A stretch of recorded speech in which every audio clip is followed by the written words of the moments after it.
ঈসা আলাইহিস সালামকে আল্লাহ পাক রব্বুল আলামিন ফিলিস্তিনের নিকটবর্তী এক মসজিদের মিনারে নামায় দিবেন। সুবহানাল্লাহ। ঈসা আলাইহিস সালামের সামনেই যখন পড়বে দাজ্জালকে তো দুনিয়ার অন্য কেউ মারতে পারবে না, কারণ অনেক বড় শক্তিশালী অলৌকিক ক্ষমতার অধিকারী, যার ডাক শুনে জড় পদার্থ গাছ বৃক্ষ যার ডাক শুনে তাম দুনিয়া ব্যাপী তার অনুসারী অনেক হবে। কেমনে হবে এর একটা আলামত আপনাদের সামনে যদি বর্ণনা করি সহজেই বুঝে আসবে। একটা জনপদে সে গিয়া ডুববে আর বলবে, তোমরা আমারে যদি খোদা মানো, তোমরা যা চাও তাই পাবে। উপস্থিত হয়ে গেল মানুষ। প্রথমেই সে বক্তব্য দিবে এমন ভাবে, আমি তোমাদেরকে বানাইছি, দুনিয়ার সবকিছুই বানাইছি, আমার কথা ছাড়া কিছুই চলে না। ওই সময় ইমানদাররা যেন মনে রাখে, আল্লাহর হাবিব বলেন, ইমানদাররা যেন মনে রাখে আল্লাহর কিছু সিফত, স্রষ্টার সিফত আছে না নাই। আয়াতুল কুরসির মধ্যে আল্লাহ পাক বর্ণনা করেছেন স্রষ্টার সিফত।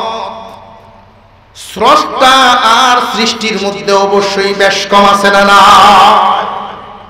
দাজ্জালে বলবে, আমার ইচ্ছা হইছে আমি তোমাদের সামনে প্রকাশ হব বলে এখন আসলাম। আমার যারা খোদা মানবা তাদের ফসলগুলো আমি এখনই, মাঠ ভরা ফসলগুলো আমি সজীব করে দিব, বাগান ভরা গাছগুলো আমি ফল মূল দিয়ে ভরে দিব। সাথে সাথেই সে এরকম করে দিবে, হাজার হাজার মানুষ তার উপরে ঈমান আনবে, অর্থাৎ ঈমান হারা হয়ে কাফের হবে। হঠাৎ করে একজনকে ডাক দিয়ে আনবে জনসম্মুখে, তোমার মা বাপ আছে? যে না না, আমার আব্বা আম্মা নাই। ওই সময়ে শয়তানের সাহায্য নিবে। রাসূল বলেন, আপনার আমার পয়গম্বর বলেন, শয়তানের সাহায্য নিবে দাজ্জাল। শয়তান, দুইটা শয়তান, একটা মা আর একটা বাবার বেশ ধরিয়া জিন্দা হইয়া সামনে দাঁড়াবে, বাবা মা হইয়া বলতে থাকবে, ও আমার পুত্রে, তোমরা তো দুনিয়ায় আর আমরা মরছিলাম, মরিয়া গিয়ে দেখে আসছি উনি আমরার খোদা, ঈমান আনো, ঈমান আনো, উনি আমরার খোদা। হুজুর আকরাম সাল্লাল্লাহু আলাইহি ওয়াসাল্লাম বর্ণনা করেন, রে সাহাবীরা কান পেতে শুনো, এমন কোন নবী নাই যেই নবী দাজ্জালের ব্যাপারে তার উম্মতকে সতর্ক করেন নাই। এমন কোন নবী এই জগতে আসেন নাই। যত নবীগণ দুনিয়াতে এসে গেছেন, সমস্ত নবীগণ যার যার উম্মতকেই দাজ্জালের ব্যাপারে আলোচনা শোনাইছেন, দাজ্জালের খবর দিয়ে গেছে। আমি আজকে তোমাদেরকে এমন কিছু তথ্য দিব যেই খবর কোন পয়গম্বর তাদের উম্মতকে বলেন নাই। আল্লাহর রাসূল সাল্লাল্লাহু আলাইহি ওয়াসাল্লাম দাজ্জালের ফিতনাকে রাসূল নিজেও কঠিন ফিতনা বলেছেন, মারাত্মক ফিতনা বলেছেন, বিপজ্জনক বলেছেন। ফিতনা তো বর্তমান জামানায়ও আছে না নাই? আসের আওয়াজে বোঝা যায়, আপনারা মনে হয় না। ফিতনা মানুষকে ঈমান হারা করতে পারে এমন কোন ফিতনা এই জামানায় আছে না নাই?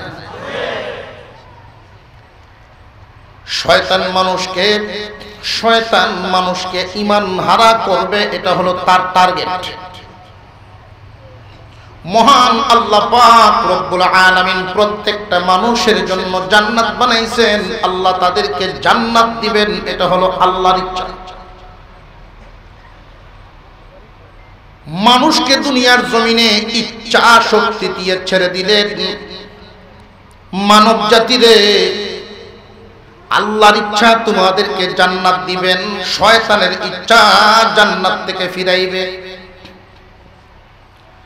যুগে যুগে অসংখ্য অগণিত পয়গম্বর পাঠাইছেন তোমাদেরকে সতর্ক করার জন্য। ওই রাস্তাটা আল্লাহর রাস্তা আর ওই রাস্তাটা শয়তানের রাস্তা।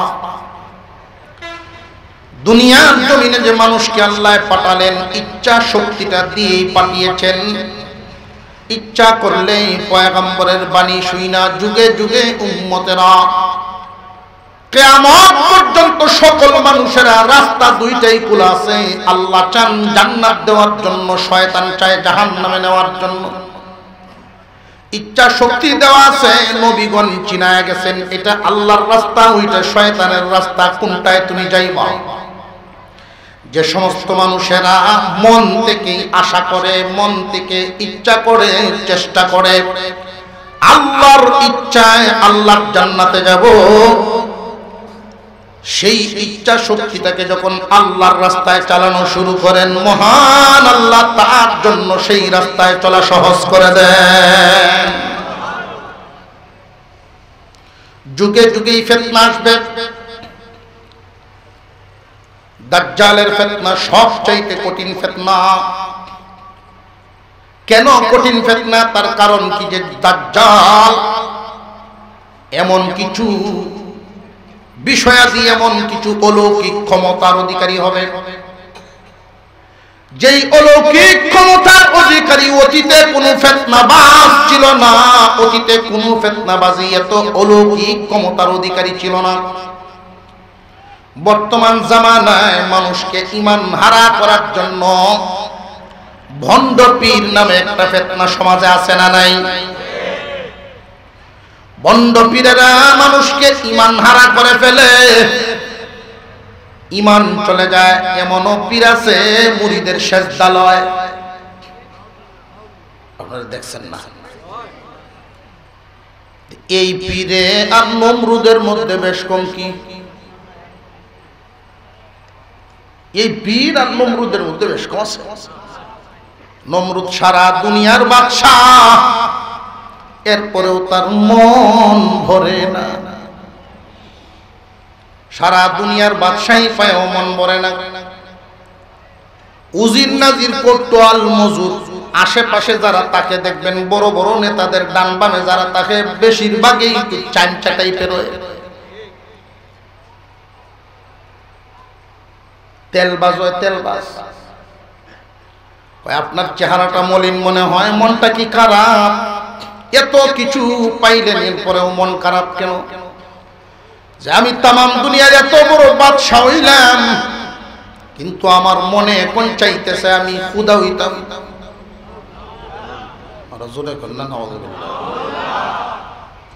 এমনি উজির নাজির রায় কয়, আপনার চিন্তার কোনো কারণ নাই, আমরা ঘোষণা করে দিতেছি আপনারে আমরা খুদা মানব। এমনি নমরুদে কয় আমার ব্যাকল হইছ, এমনি ঘোষণা দিলে আমার মন ভরে যাবে। প্রমাণ করতে হইব, প্রমাণ কেমনে? যে আমার সেজদা দিলে আমার মন ভরব, আর সেজদা দিলে বুঝবো আমার খুদা মানছ। যারা খুব কাছাকাছি থাকে উজির নাজির তারা আগে দেওয়া শুরু করছে। খুদাও ভালো দিন কাটাইতেছে, মাঝে মাঝে কিছু বান্দা গিয়া তারে জিগায় খুদা শরীরে কেমন আছে আপনার? যে ফেরেশানি তো অনেক বাড়ছে, আগে তো শুধু বাদশাহী আছে, আর এখন খুদাই লইয়া মেঘ বৃষ্টি রোদ এগুলোর চিন্তা ভাবনা তো করুন লাগে। ফেরেশানি তার বাড়ছে। আশ্চর্য ব্যাপার, মানুষ এই জামানায় অনেক মানুষ মুসলমানের ঘরে জন্ম নিয়েছে, কিন্তু তার ঈমান হেফাজত করতে পারে না।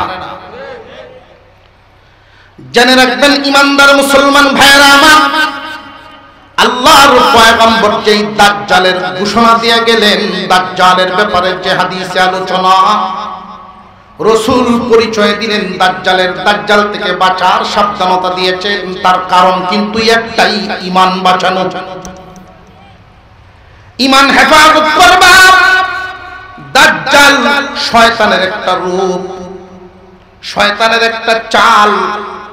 দাজ্জাল মানুষের ঈমান লুটবে, আর ঈমান এমন এক দামি দৌলতের নাম, যাররা পরিমাণ ঈমান নিয়েও যদি কেউ দুনিয়ার জমিন ছাড়ে, 10 দুনিয়ার সমান একটা জান্নাতের মালিকানা পাইব।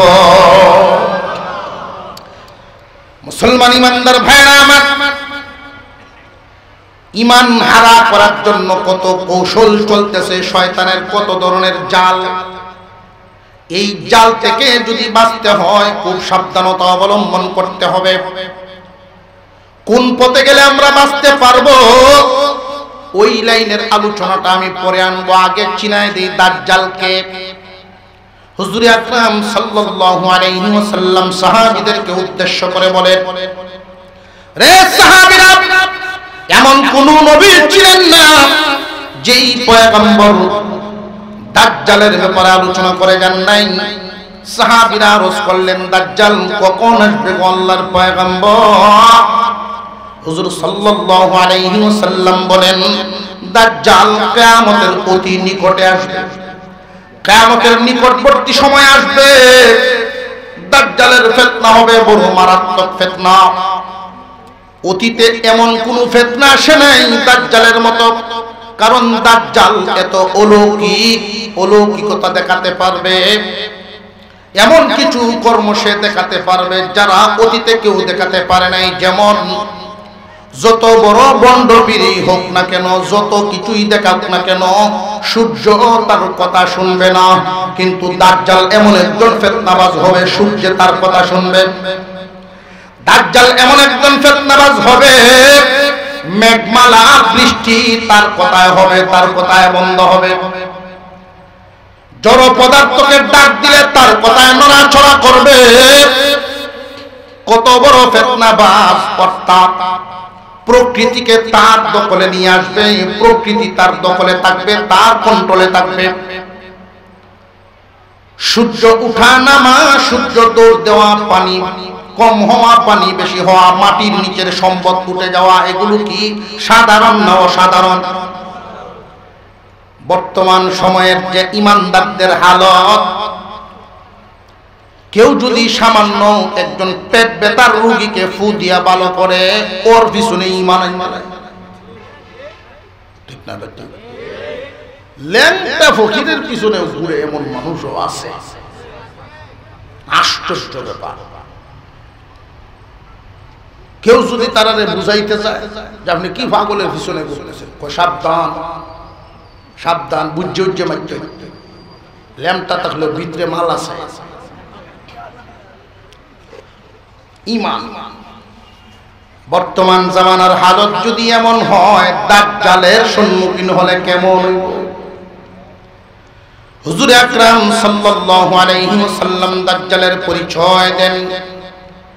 দাজ্জাল আসবে কোন দিক থেকে আর কখন আসবে? কিয়ামতের অতি নিকটবর্তী সময় থেকে আসবে। দাজ্জাল যখন আসবে বুঝে দিবার কিয়ামতের সময় আর বাকি নেই, কিয়ামত সংগঠিত হয়ে যাবে।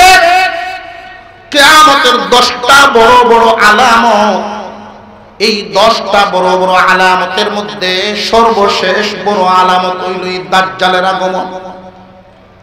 হুজুর আকরাম সাল্লাল্লাহু আলাইহি ওয়াসাল্লাম বর্ণনা করেন, সাহাবীরা রে, দাজ্জাল আগমন করবে পৃথিবীর পূর্বাঞ্চল থেকে।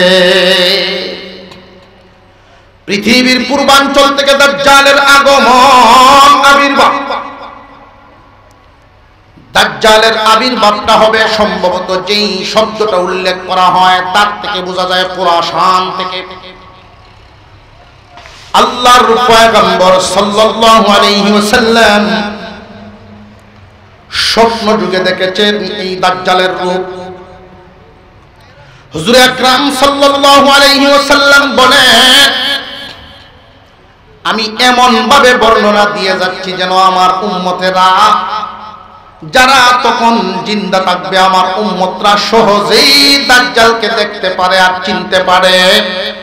অবশ্যই দাজ্জালের ফিতনা থেকে আমার উম্মতেরা বাঁচবে। হুজুর সাল্লাল্লাহু আলাইহি ওয়াসাল্লাম দাজ্জালের ফিতনার ব্যাপারে যেদিন বর্ণনা করেছেন সকালবেলা, বর্ণনা করার পর আল্লাহর রাসূল হুজরার ভিতরে চলে গেছেন। যারা শুনেছিলেন তারা ভাবতেছেন রাসূলের বয়ান শোনার পর আল্লাহর রাসূল এমন ভাবে উপস্থাপন করেছেন, হাজিরানে মজলিস তারা ভাবতেছেন হয়তো খেজুর বাগানের পিছনেই দাজ্জাল লুকিয়ে আছে, খেজুরের বাগানের পিছনেই দাজ্জাল লুকিয়ে আছে। সবাই চিন্তিত, চেহারা মলিন। বিকেল বেলা আল্লাহর রাসূল জিজ্ঞাসা করলেন, তোমাদের মনের এই হালত, চেহারার এই হালত কেন? সাহাবীরা উত্তর দিলেন, হুজুর আপনার বয়ান শুনে আমরা ভীত সন্ত্রস্ত, আমরা ভাবতেছি খেজুর বাগানের পিছনেই হয়তো দাজ্জাল অবস্থান করছে। হুজুর আকরাম সাল্লাল্লাহু আলাইহি ওয়াসাল্লাম বর্ণনা করেন, আমি তো দাজ্জাল ছাড়া আরো বহু বিষয়াদি নিয়ে ভীত সন্ত্রস্ত। আমার উম্মতকে শুধু দাজ্জালের ফিতনাই পাইব এমন না, আরো বহু ফিতনা এমন আছে। দাজ্জালের ফিতনা সবচেয়ে বড় ফিতনা। ছোট ছোট এর আগে বহু যুগে যুগে এই ফিতনা পাড়ি দিতে হবে, ওইগুলো নিয়ে আমি চিন্তিত। আর দাজ্জালের ব্যাপারটা শুনো, ভয় পাইও না। আমার জীবদ্দশায় আল্লাহর পয়গম্বর বলেন, আমার জীবদ্দশায় যদি দাজ্জালের আগমন হয়, আমি মুহাম্মদ একাই তার বিরুদ্ধে যুদ্ধে নেমে যাব, আমি তার বিরুদ্ধে যুদ্ধ করব। হুজুর আকরাম সাল্লাল্লাহু আলাইহি ওয়াসাল্লাম এমন ভাবে পরিচয় তুলে ধরেছেন যেন কোনো ঈমানদারের দাজ্জালকে চিনতে ভুল না হয়, দাজ্জালকে চিনতে যেন আর কোনো ভুল না হয়। হুজুর প্রথমেই বলেছেন তার আসার সময়কালটা হবে কিয়ামতের অতি নিকটবর্তী সময়। আসবে কোন দিক থেকে? উত্তর, দক্ষিণ, পশ্চিম নাকি পূর্ব? আপনারা দুর্বল হয়ে গেছেন। কোন দিক থেকে আসবে? পূর্ব দিক থেকে আসবে, সম্ভবত কুরাশানের এলাকা থেকে আসবে। ওইখান থেকে এসেই সর্বপ্রথম ঢুকতে চাইবে মদিনা। হাদিস শরীফে উল্লেখ করেছেন বিশ্ব নবী রাহমাতুল লিল আলামিন, আমার উম্মতেরা শুনে রাখো দাজ্জালের পরিচয়। দাজ্জাল মদিনায় ঢুকতে পারবে না, মক্কায় ঢুকতে পারবে না। মক্কা এবং মদিনা নিরাপদ নগরী। আল্লাহু আকবার। আল্লাহ পাকের পক্ষ থেকে অসংখ্য গণিত ফেরেশতাগণ তরবারি নিয়ে মক্কা মদিনা বেষ্টন দিয়া রাখবে। দাজ্জাল মদিনায় ঢুকতে চাইবে, ফেরেশতারা তরবারি দিয়ে সেখান থেকে তারে দৌড়ানি দিবে। আবার ঢুকতে চাইবে, ওইখান থেকে আবার দৌড়ানি দিবে। প্রথমেই যেহেতু তার টার্গেটটা মিস হয়ে গেল, দাজ্জাল একটা নিকটবর্তী এলাকায় অবস্থান করবে। ওইখানে একজন মুমিনের সাথে সাক্ষাৎ হবে, একজন যুবক ঈমানদার। আল্লাহর রাসূল উম্মতে মুহাম্মাদীকে বলে গেছেন, তোমরা জানিয়া রাখবা দাজ্জালের দেহের দৈহিক আকৃতিটা, দৈহিক বৈশিষ্ট্য আমি তোমাদেরকে শোনায়া যাই। আমার কোন মুমিন উম্মত যেন তারা চিনতে ভুল না করে। দাজ্জাল দেখতে হবে একজন বিশাল দেহের অধিকারী যুবক। মানুষদের থেকেই তার জন্ম হবে, মানুষের মধ্য থেকেই একজন হবে দাজ্জাল। তার বডির আকৃতি হবে ছোট না বিশাল? আরো জোরে কোন? বিশাল আকৃতির বডি হবে, তার দেহের রং হবে, আল্লাহর পয়গম্বর বলেন, লাল রং। দেহের রংটা হবে লাল রঙের, তার চুল হবে কুকরানো, কপাল হবে উঁচা, চোখগুলো মার্বেলের মতো বেরিয়ে থাকবে, আঙ্গুর যেভাবে গুল হয়ে বাহির হয়ে থাকে চোখগুলো এভাবে বেরিয়ে থাকবে, ডান চোখটা তার কানা হবে, বক্ষ থাকবে প্রশস্ত। আল্লাহর পয়গম্বরের সাহাবীরা এমন ভাবে চিনে ফেলছেন যে দেখলেই চিনা যাইবে এ দাজ্জাল। হুজুর আকরাম সাল্লাল্লাহু আলাইহি ওয়াসাল্লাম বর্ণনা করেন, ঈমানদার মুমিনরা তারা দেখলেই চিনতে পারবে, কিন্তু কাফের আর মুনাফিকরা তারা চিনবে না। কাফের আর মুনাফিকরা তাকে দেখে চিনবে না। বড় এক আলামত বর্ণনা করেছেন বিশ্বনবী, সাহাবীরা রে, কোন নবী তার উম্মতকে যেই খবর দিতে পারেন নাই, আমি মুহাম্মদ তোমাদেরকে আলামত বলে যাই। দাজ্জালের একটা চোখ হবে কানা, দাজ্জাল হবে অন্ধ, তার কপালে থাকবে কাফের লেখা।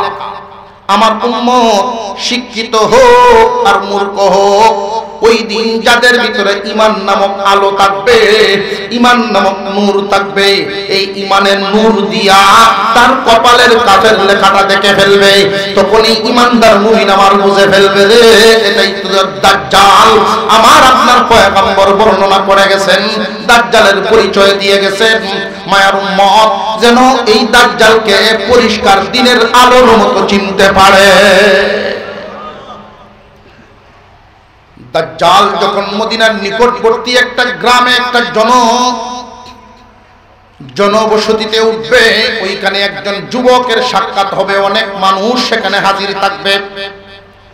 হুজুর আকরাম সাল্লাল্লাহু আলাইহি ওয়াসাল্লাম বর্ণনা করেন, ওই জামানার জন্য এই যুবকই হবে সবচাইতে মজবুত এবং সবচেয়ে দামি একজন ঈমানদার, ওই জামানার সবচেয়ে দামি ঈমানদার।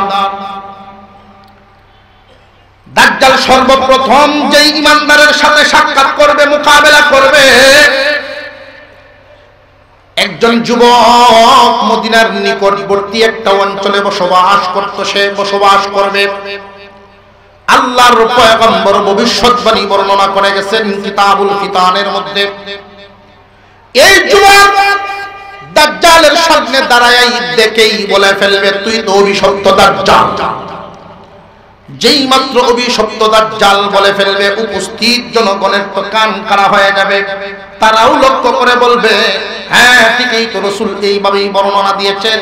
গায়ের রং হবে লাল, চোখগুলো হবে বড় বড় এবং বাহির হওয়া কানা হবে, কাফের লেখা থাকবে, চুলগুলো কুকরানো থাকবে, বিশাল দেহের অধিকারী থাকবে, নির্বংশ হবে, তার কোনো বংশধর সন্তানাদি থাকবে না। দাজ্জাল অলৌকিক ক্ষমতার অধিকারী থাকবে, এত অলৌকিক ক্ষমতার অধিকারী অতীতে কোনো মাখলুককে আল্লাহ দান করেন না। এখন প্রশ্ন করতে পারেন, হুজুর আল্লাহ তো দান করছেন, তাহলে এই দাজ্জালকে এত ক্ষমতা এত অলৌকিকতা কেন দিলেন? তখনকার জামানা ঈমানদার মুমিন বান্দাদের ঈমান পরীক্ষা করার জন্য বিরাট এক অলৌকিকতা দিয়ে এই দাজ্জালকে পাঠানো হবে ঈমানদারদের ঈমান পরীক্ষা করার জন্য। ওই দিন দাজ্জালের ফিতনায় পড়বে কারা? এক নম্বরে কাফের, দুই নম্বরে মুনাফিক, ইহুদি, বেশিরভাগ মহিলারা, নরবরে ঈমানদাররা যারা সত্যিকারের ঈমানদার, তারা কখনোই দাজ্জালের ফিতনায় পড়বে না, বরং দাজ্জালের সম্মুখীন হওয়ার সাথে সাথে ঈমানদারের ঈমানের নূর আরো বাড়িয়া যাইব। এই যুবকের সম্মুখীন হওয়ার পরে দাজ্জাল বলবে, তুমি কি আমাকে খোদা মানো নাকি? আমি তো খোদা, আমি তোমাদের আল্লাহ। এই যুবকের সাথে কথোপকথন শুরু হবে। এই প্রথম আল্লাহর নবী যুবকের ব্যাপারে বলে গেছেন, দুনিয়ার মানুষেরা রে, আমার ওই যুবক উম্মত হবে সেই জামানার সবচাইতে মজবুত এবং ভাগ্যবান ঈমানদার। যুবক জানায় দিবেন, না তুমি কখনোই খোদা হওয়ার যোগ্যতা রাখো না। এক নাম্বার দোষ, তোমার একটা চোখ কানা, আমার আল্লাহ অন্ধ না। সুবহানাল্লাহ। তোমার একটা চোখ কানা, আমার আল্লাহ তো অন্ধ না। রে দাজ্জাল, আমার আল্লাহকে দুনিয়ার চক্ষু দিয়া দেখা যায় না, তোরে তো দেখা যায়। যারে দেখা যায় সে কখনো খোদা হওয়ার যোগ্যতা রাখে না। ঠিক এর আওয়াজটা একটু জোরে সোরে কর। রে দাজ্জাল, মানবীয় যত দুর্গুণ সবই তো তোর মধ্যে আছে দেখি। খানা পিনা লাগে, পেশাব পায়খানা লাগে, আমার খোদা এইগুলোর থেকে পবিত্র। আল্লাহু আকবার বলেন, আরো জোরে কোন আল্লাহু আকবার। অবশেষে দাজ্জাল ওই মানুষগুলোর সামনে এই যুবকের ব্যাপারে বলতে থাকবে, রে হাজিরানে মজলিস তোমরা শুনে রাখো, ও জনপদের মানুষেরা শোনো, তোমাদের চোখের সামনেই যদি আমি এই যুবককে মেরে ফেলি, মারিয়া আবার জিন্দা করে ফেলি, তাহলে কি তোমরা আমার উপরে ঈমান আনবানি, আমারে খোদা মানবানি? ওইখানে কিছু সংখ্যক মানুষ বলে ফেলবে হ্যাঁ। সাথে সাথে দাজ্জাল ওই ইমানদারের গলায় তরবারি দিয়ে আঘাত করবে, দুখণ্ডিত করে ফেলবে, আবার তাকে এই গলা জোড়া লাগায় জিন্দা করে ফেলবে। কত বড় অলৌকিক ক্ষমতার অধিকারী হবে সে! কয়জন মানুষ তার সামনে ঈমান লইয়া টিকব? আপনারা বলতে পারেন কেন তখনকার সময়ের লোকেরা যারা আল্লাহর রাসূলের এই হাদিসগুলো শুনবে, এই হাদিসগুলো জানবে, তারা তো চিনবে, চিনলেও দাজ্জাল থেকে তারা তখন বাঁচতে পারবে না। কেন জানেননি?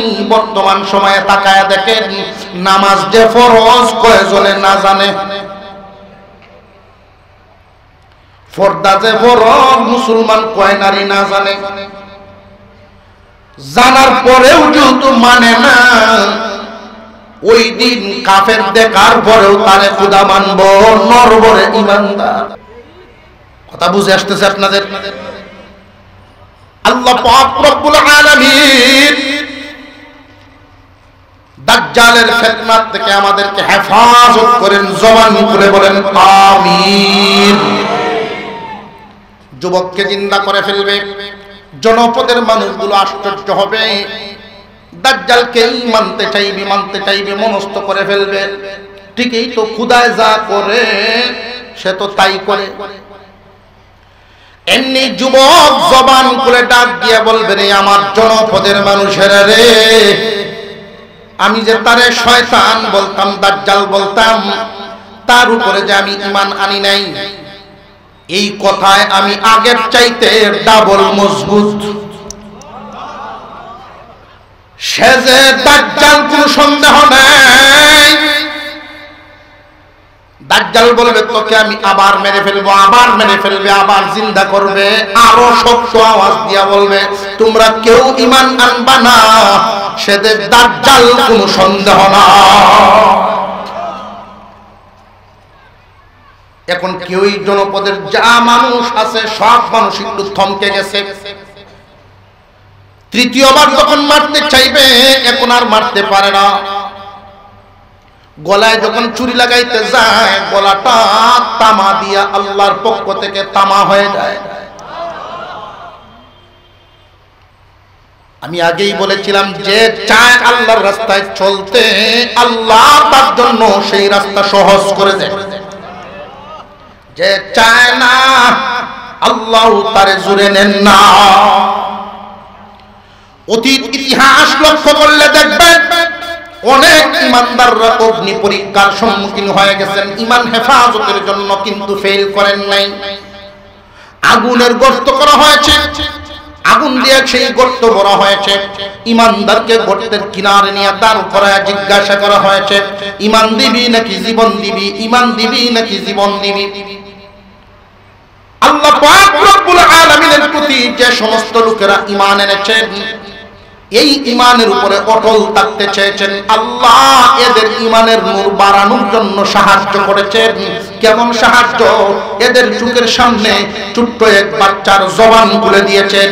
এই ছোট্ট বাচ্চাকে যখন আগুনের মধ্যে ফেলা হয়, এই বাচ্চাটায় ডাক দিয়া উপস্থিত লোকদেরকে উদ্দেশ্য করে বলতো, রে হাজিরানি মজলিস, ঈমানদাররা, যদিও দেখা যায় আগুন, এটা আগুন না, আল্লাহু আকবার বলে বলে জাপায়া পড়ো, ঈমান নিয়া বিদায় হইয়া যাও।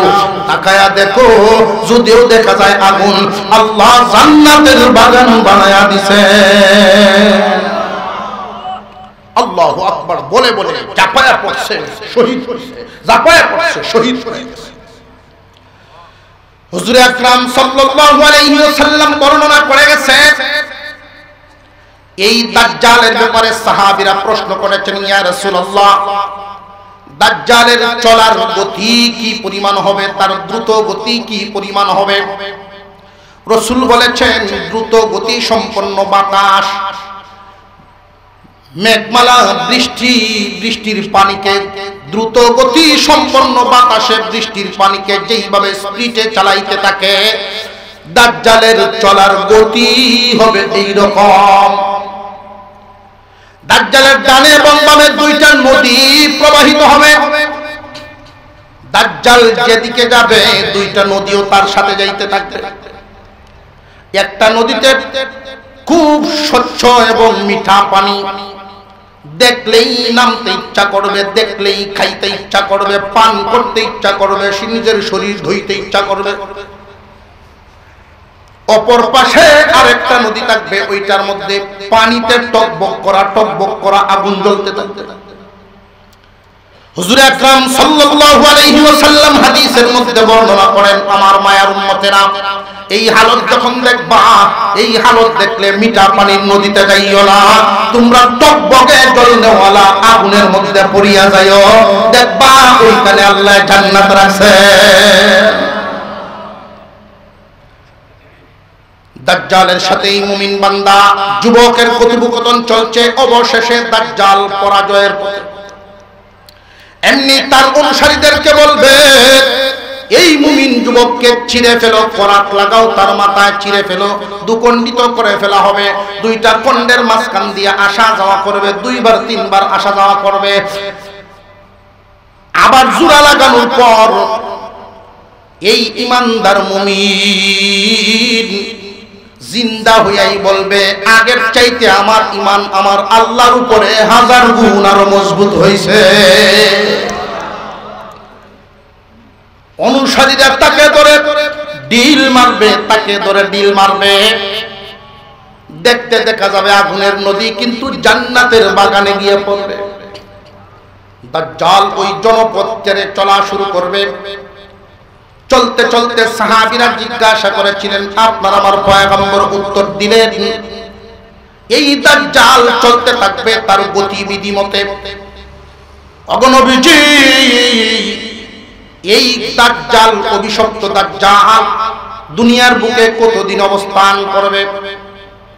আল্লাহর পয়গম্বর বলেন 40 দিন। তবে জেনে রাখো, 40 দিনের প্রথম দিনটা হবে 1 বছরের সমান।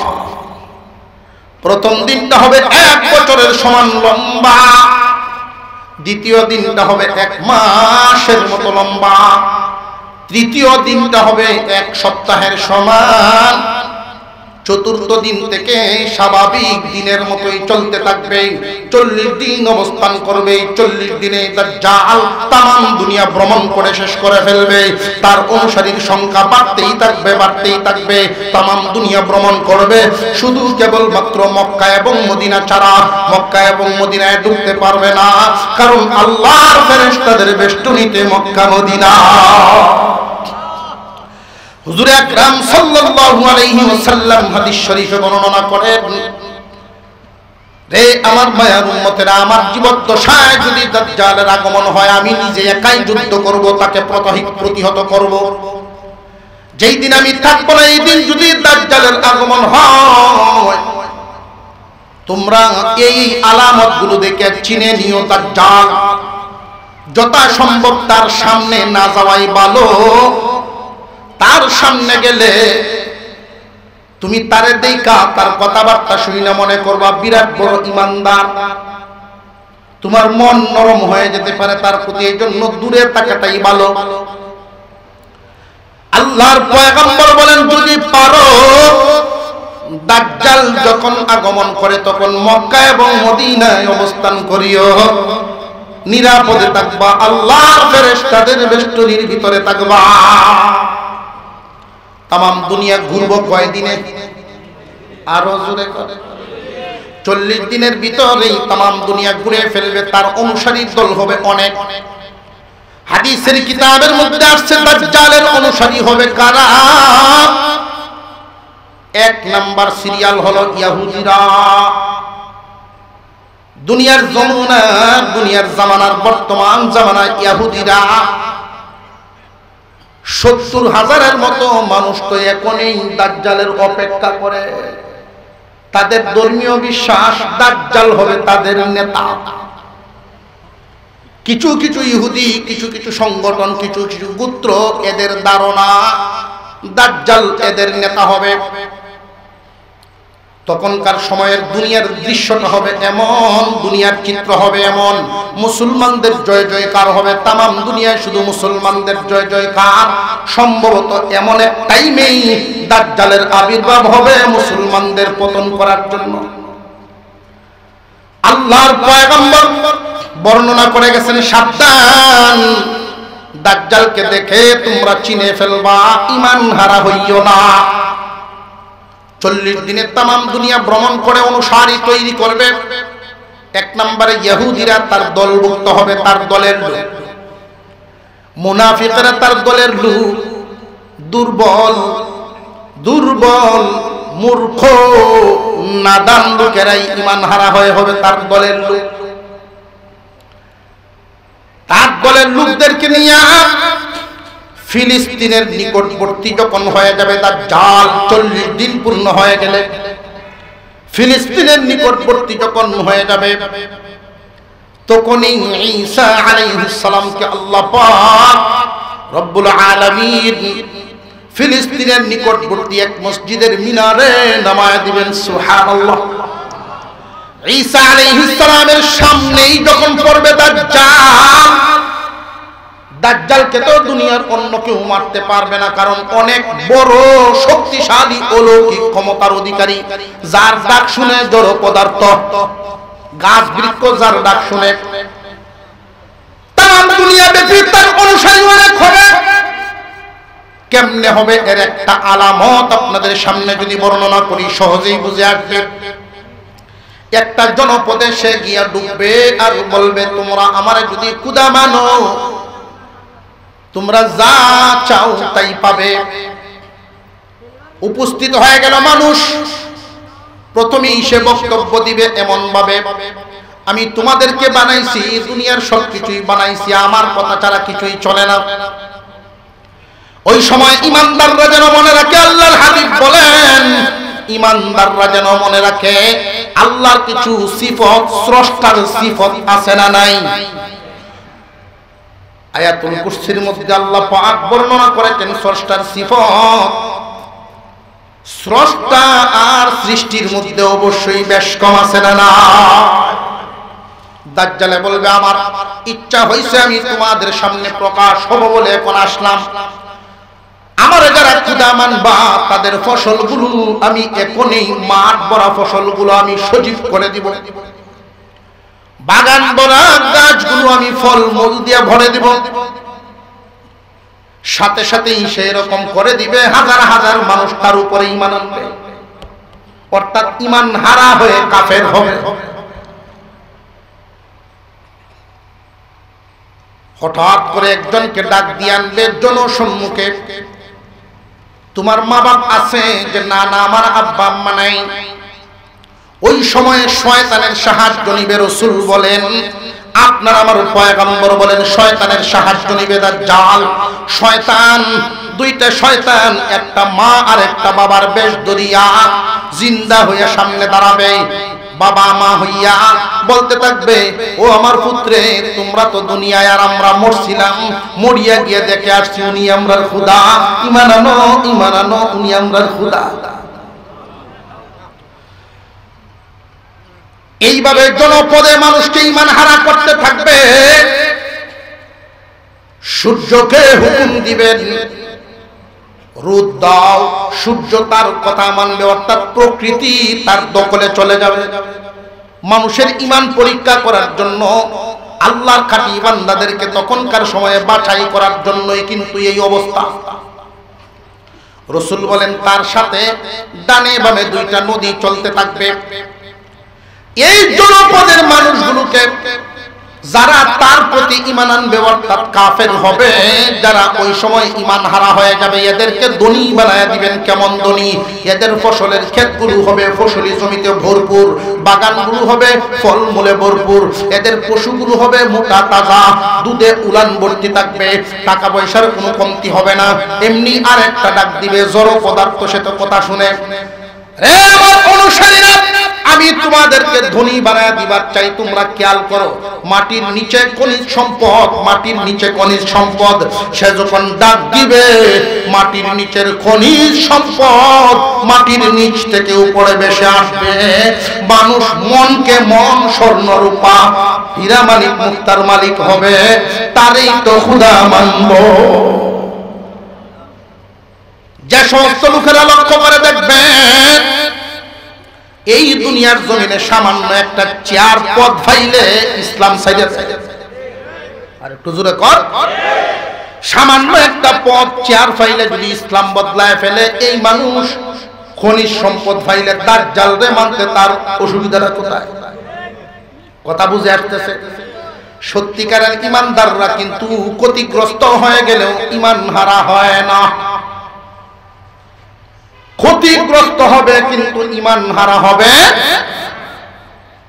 আমি একজন যুবকের ছোট্ট একটা কথা শোনাই, একটু সামনের দিকে, আলোচনা শেষের দিকে চলে যাব। একজন যুবক ক্লাস 5 থেকে এমএ পাস করেছে, তার কোনো সেকেন্ড ক্লাস নাই, সব ফার্স্ট ক্লাস। চাকরি হবে প্রাইভেট একটা কোম্পানি, 1 লক্ষ টাকা হবে তার বেতন, ফ্ল্যাট দিবে কোম্পানির পক্ষ থেকে। সকাল 9টায় গিয়ে আনবে, বিকাল 5টায় গিয়ে দিয়ে আসবে। বছরে 2 সপ্তাহ পৃথিবীর যে কোনো দেশে বেড়াতে পারবে কোম্পানির খরচে। সুযোগ সুবিধাটা কত! তার সমান রেজাল্ট, তার মতো মেধাবী সাথে যারা অংশগ্রহণ করেছে চাকরিতে একজনও নাই। অল ইন অল এই ছেলে সিলেক্টেড হয়ে গেছে। ভাইবা বোর্ডে যারা বসেছেন তারা একটা দরখাস্ত করেছে, যুবক রে, রে যুবক, তোমার সব কিছুই ওকে, কিন্তু কোম্পানিটা হলো বিদেশি। এই দেখুন ক্যামেরায় উনি দেখতেছেন, আসল মালিকের একটা আপত্তি আছে। এই মুহূর্তে অ্যাপয়েন্টমেন্ট লেটার নিয়ে যাইবা, কিন্তু আপত্তিটা হলো তোমার মুখে দাড়ি থাকতে পারবে না। কথাটা বুঝে আসতেছে আপনাদের? দাড়ি থাকতে পারবে না। এখন দেখো ভেবে চিন্তে তুমি কি করবা, দাড়ি ছাড়বা নাকি চাকরি ছাড়বা, একটু ভাবো। যুবক সাথে সাথে চেয়ার থেকে দাঁড়িয়ে গেছে, সামনে থাকা কাগজের ফাইলটা নিয়ে হাতে, নিজের হাতেই নিজের কাগজগুলো ছিঁড়া শুরু করছে। এই মানুষগুলো, শিক্ষিত মানুষগুলোর সামনে এই যুবক ছেলে বলতেছিল, তখন প্রয়োজনে আমি ঢাকা শহরে রিক্সা চালায়া খাবো, তবু দাড়ি কেটে আমার পয়গম্বরের গলায় চুরি দিব না। এই রকম ইমানদার যুবক কয়জন পাওয়া যাবে? চাকরির কারণে নীতি হারা হয়নি না হয় না? দাজ্জালের এই হুমকির সামনে কয়জন টিকবে? সেই দিন বিশাল লাভবান, হাজার হাজার মানুষ তার অনুসারী হইতে থাকবে, লক্ষ লক্ষ। পক্ষান্তরে আরেকটা জনপদে যখন সে যাবে, ওই জনপদের মানুষ তার প্রতি ঈমান আনবে না। ফলে এদেরকে বড় দুর্ভিক্ষ দিবে, ফসল নষ্ট হবে। সে শুধু বলবে নষ্ট হয়ে যাও, সব নষ্ট। বাগানে একটা ফলমূল থাকবে না, পশুগুলো মরে যাবে। প্রচুর দুর্ভিক্ষতায় ভুগবে। এরপরেও তখনকার সময়ের সত্যিকারের ইমানদাররা ঈমান হারাবে না। দাজ্জাল এই ইমানদারদের সামনে ডাক দিবে, রে খনিজ সম্পদ বেরিয়ে আসো। এই ইমানদারদের সামনেই তাদের জমির নিচের খনিজ সম্পদগুলো উপরে আসবে। এদের চোখের সামনেই মৌমাছির মতো উড়ে উড়ে চলে যাবে।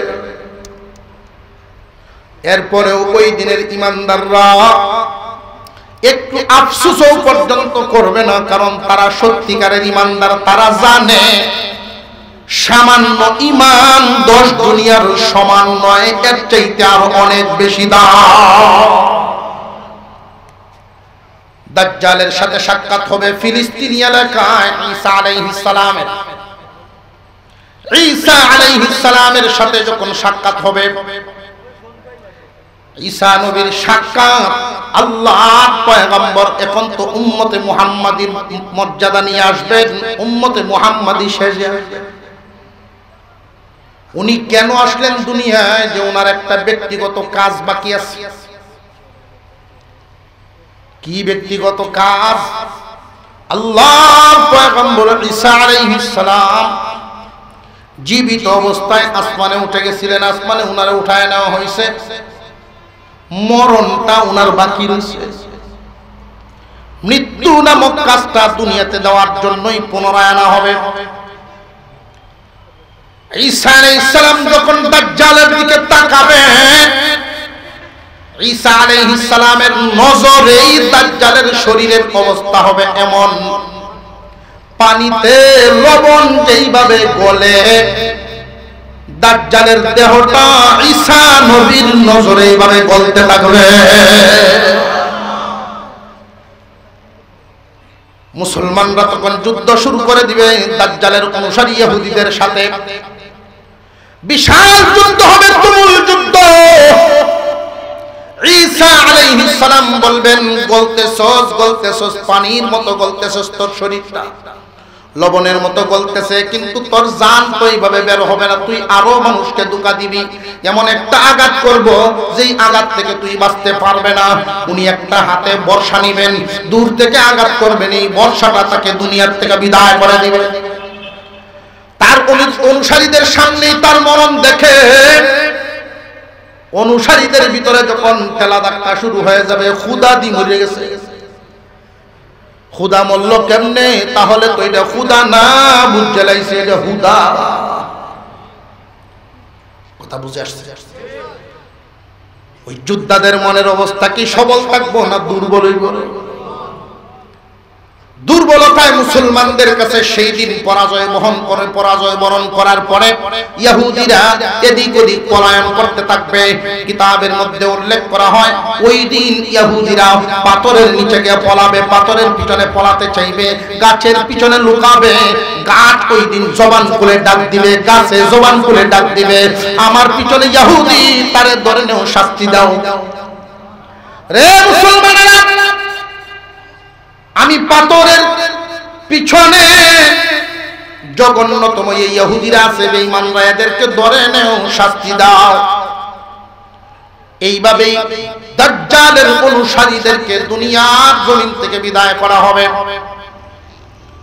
এই ভয়াবহতা থেকে বাঁচার উপায়টা রাসূল বলে দিয়েছে।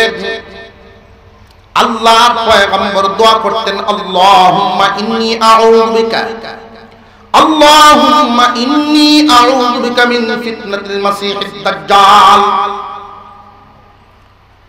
দাজ্জালের ফিতনাত থেকে আল্লাহ আমাদেরকে হেফাজত করো, দাজ্জালের ফিতনাত থেকে হেফাজত করো।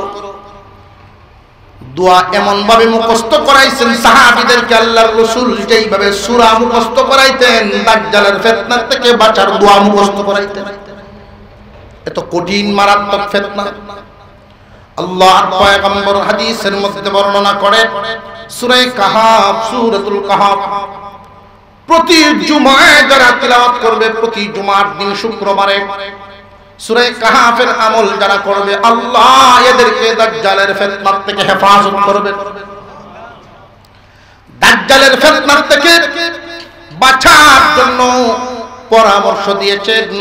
বর্তমান জামানায় ইমানদার মুমিন যারা, আমলী ব্যক্তি যারা, আলেম ওলামা, কুরআন পড়নেওয়ালা দিনদার ব্যক্তি যারা, প্রত্যেকের দায়িত্ব যার যার পরিবারে দাজ্জালের ব্যাপারে আলোচনা করে দাজ্জালের পরিচয় নিজের বংশধরদেরকে জানায়া দেওয়া।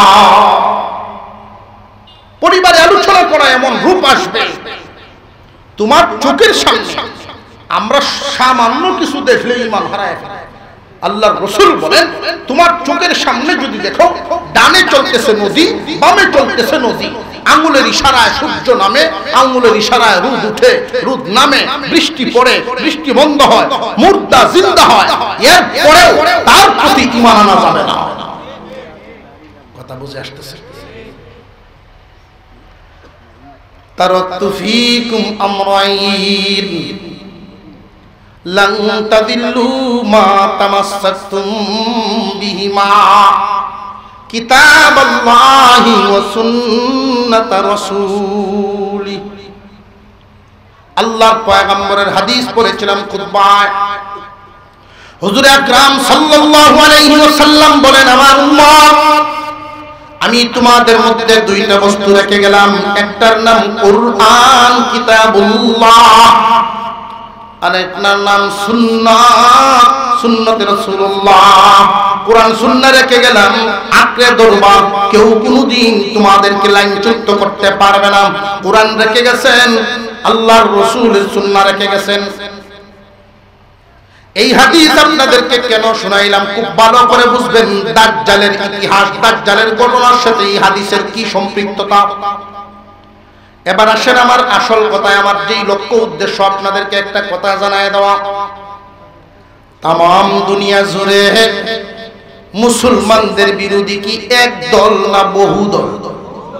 আরো জুড়ে কোন, একটা দল না বহু দল? ইসলামের বিরুদ্ধে ষড়যন্ত্র একমুখী না বহুমুখী? দল বহু, ষড়যন্ত্র বহুমুখী।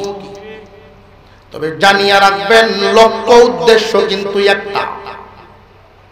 লক্ষ্য উদ্দেশ্য বহুমুখী, বহু দলের উদ্দেশ্য একটা, মুসলিম জাতিকে কোরআন থেকে দূরে রাখা।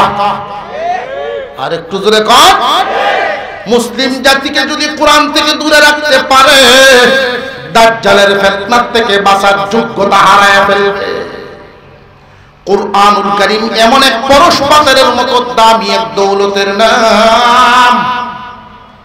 এই কোরআনের সাথে যার সংস্রব হয়, যার মিল হয়, কোরআনের সাথে যারই সাক্ষাৎ হয়ে যায়, কোরআনের সাথে যেই মিশে তার দাম বেড়ে যায়। মাটির মানুষ সোনার মানুষে রূপান্তরিত হইয়া যায়। কুরআনুল কারীমের সংস্রবের কারণে, সংস্পর্শে কলবের আয়নাটা এমন ভাবে সাফ হবে, দাজ্জালকে দেখা যাবে। যদি কোরআন না থাকে তাহলে মানুষের অবস্থাটা কেমন হবে? একটা উদাহরণ ক্বালান নবী সাল্লাল্লাহু আলাইহি ওয়াসাল্লাম। এই উদাহরণ আমি দেই নাই, আপনার আমার পয়গম্বর বিশ্বনবী বলেছেন। ক্বালান নবী সাল্লাল্লাহু আলাইহি ওয়াসাল্লাম, ইন্নাল্লাযী লাইসা ফী জাওফিহি শাইউম মিনাল কুরআন কাল বাইতিল খারিব। রে আমার মায়ের উম্মত, যার ভিতরে কোরআনের অংশ নাই, কোরআনের শিক্ষা নাই, তার ভিতরটা বিরানগরের মতো। বাড়ি ঘর আছে, মানুষ থাকে না। বাড়ি ঘর আছে ঠিক, মানুষ থাকে না। 10 বছর পরেই বাড়িতে ঢুইকা দেখবা বহু ধরনের প্রাণীদের বসবাস আরম্ভ হয়ে গেছে। ঠিক না বেঠিক? আপনি ঘুমাইতেছেন, বোঝা যায়। অসুবিধা হইতেছে না তো? এক ধরনের প্রাণী বাস করে না, বহু ধরনের। যারা এটার ভিতরে বসবাস শুরু করে তারা কিন্তু মোটামুটি ভাবে দখল এমন ভাবে করছে, তারা ভাবতেছে এই বাড়ি ঘরে এখন তারাই মালিক। ঠিক তেমনি ভাবে যার ভিতরে কোরআন থাকে না, এই মানুষটার ভিতরে শয়তান বহু ধরনের রূপ নিয়ে বসবাস শুরু করে। শয়তানে তখন তারে দিয়া কুফরি করাইতে পারে, বেদাত করাইতে পারে, শিরিক করাইতে পারে। কলবের আয়না ওকে জু, কলবের আয়না ওকে জু, ভালো মন্দ বুঝার যোগ্যতা থাকে না। কুরআনুল কারীম এমন এক পরশ পাথরের মতো, অযোগ্য মানুষকে যোগ্য বানায় দেয়, কম দামে মানুষের দাম বাড়ায় দেয়। লক্ষ্য করে দেখেন, কোরআনের গিলাফ বানাই 100 টাকা গজের কাপড় দিয়া, অথচ 10 লাখ টাকা দিয়েও যদি কেউ শাড়ি কিনে, এই শাড়ি কোনোদিন কেউ সালাম করবে না। 100 টাকা গজের কাপড় দিয়া গিলাফ বানালে হাত থেকে পড়ে গেলে চুমা খায়, বুকে লাগায়। দাম বাড়লো কেন? দামি বস্তুর সাথে লাগার কারণে। মুসলমানদের দাম কমবে না তো কি হবে? কোরআন থেকে দূরে সরে গেছে মুসলমান। এমন একটা সময় আমাদের দেশে ছিল, প্রায় বাড়ি থেকে কোরআনের আওয়াজ গুনগুন গুনগুন করে শোনা যাইত, মুরব্বিরা কোরআন তিলাওয়াত করতেন। আফসোস, এখন মুসলমানের বাড়ি থেকে কোরআনের আওয়াজ বন্ধ হয়ে গেছে, শয়তান ওই জায়গাগুলো দখল করে নিছে। আল্লাহর পয়গম্বর বলেন, ফরজে আইন কোরআন তিলাওয়াত প্রতি খুব খেয়াল রাখবেন। কুরআনুল কারীম তিলাওয়াত প্রত্যেকটা মুসলমান নরনারীর উপরে নফল না ফরজ? এই কথাটা একটু আস্তে আস্তে স্বীকার করছেন, বুঝতাম পারছি। নফল না ফরজ?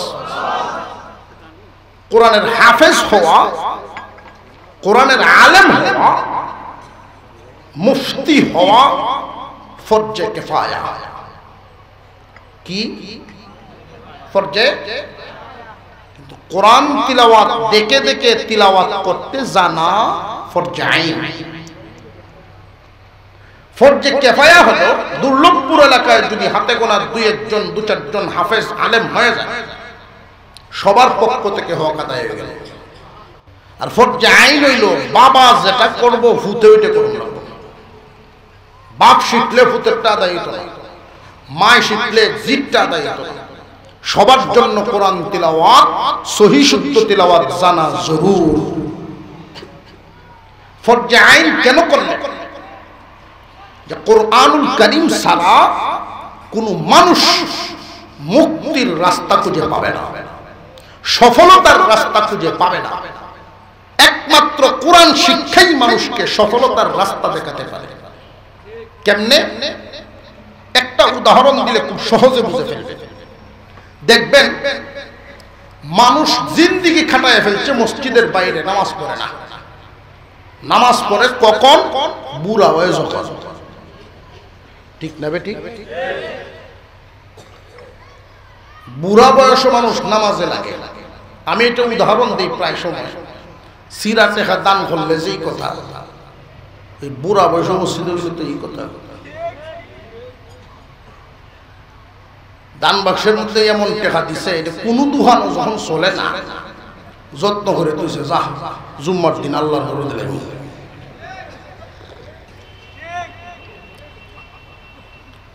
মানুষের জিন্দেগির এমন একটা বয়স যেটা ব্যবসা চলে না, চাকরি চলে না, বিদেশ চলে না, সমাজও চলে না, সংসারও বুড়িটাই চিল্লায়, শয়তান মসজিদও যাইতে পারে না, তাহলে কেটকেট করে, সংসারও চলে না।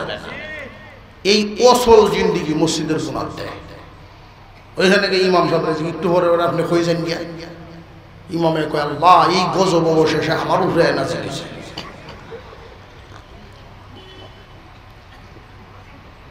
মানুষের জিন্দিগির হালত এমন কেন? খুঁজে দেখবেন বেশিরভাগ কারণ কোরআন তিলাওয়াত না জানার কারণে, কোরআনুল কারীমের ন্যূনতম শিক্ষা না থাকার কারণে। যেই যে বিদ্যা জানে সেই বিদ্যায় তার টানে। নামাজ যদি জানতো একবার না পড়লে আরেকবার হলে পড়তো, আর যখন পড়তো সহিহ শুদ্ধ করেই পড়তো। কোরআনুল কারীমের শিক্ষা ফরজে আইন কেন করা হলো? একটা কারণ, আমলদার হবে, কোরআনের তালিম জানবে, ভিতর আলোকিত থাকবে।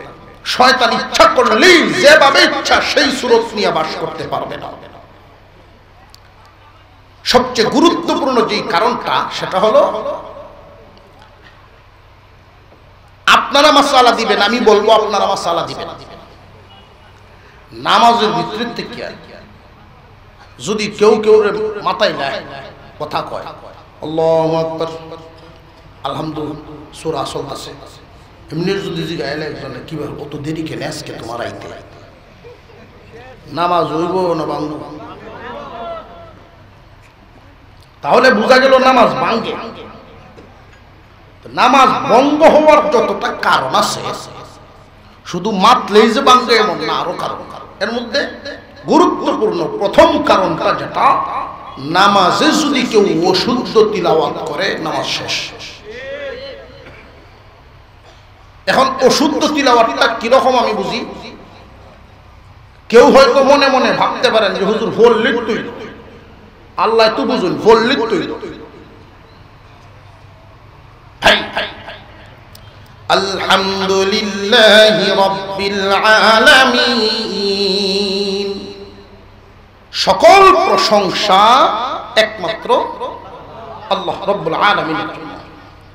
আলহামদু, হা গলার ভিতর থেকে আওয়াজটা উচ্চারণ করতে পারলে আলহামদু হয়, সকল প্রশংসা যার অর্থ। এখন যদি উচ্চারণটা এমন হয় যে আলহামদু, হা হা হা হা আর হা বেশ কম আছে না নাই? গলার ভিতরে আলহামদুলিল্লাহ, এই হামদু অর্থ প্রশংসা আর আলহামদু অর্থ সকল সিরাফারা কাপড়। সমস্ত সিরাফারা কাপড় আল্লাহর জন্য। নাউজুবিল্লাহ। অর্থ কি বেশ কম একটু হইছে না? পুরাটা ওই নামাজ কি তারটা ওই তো আপনারা কই না বাতিল তো।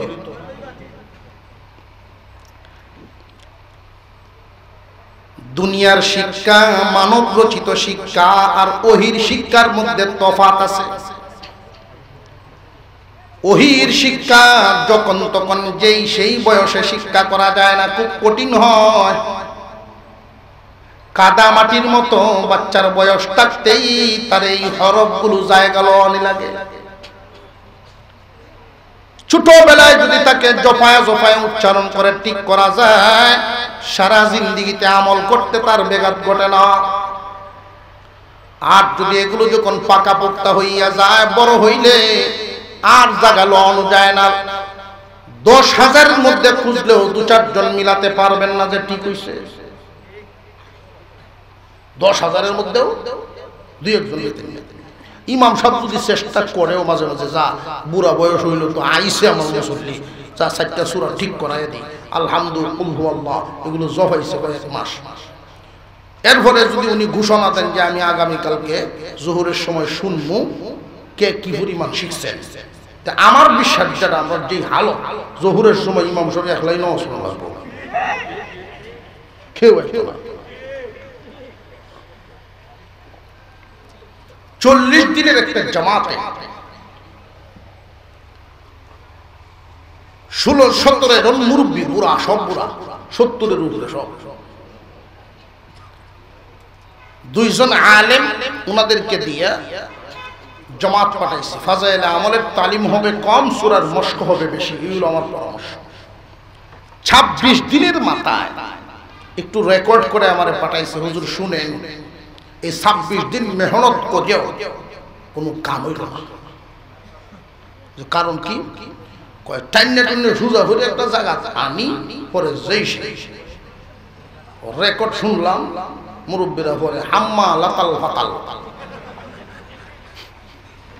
পরে।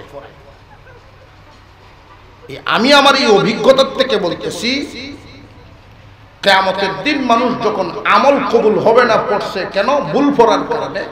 এই ভুল পড়ানোর পিছনে দায়ী মা বাবা, আপনি কিন্তু বাঁচতে পারবেন না।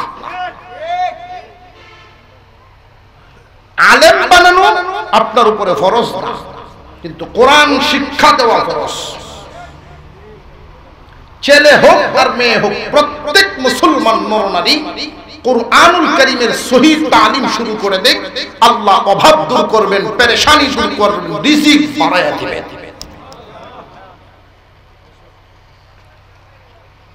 আফসোস, যারা কোরআন তিলাওয়াত করতে জানে তারাও পড়ে না।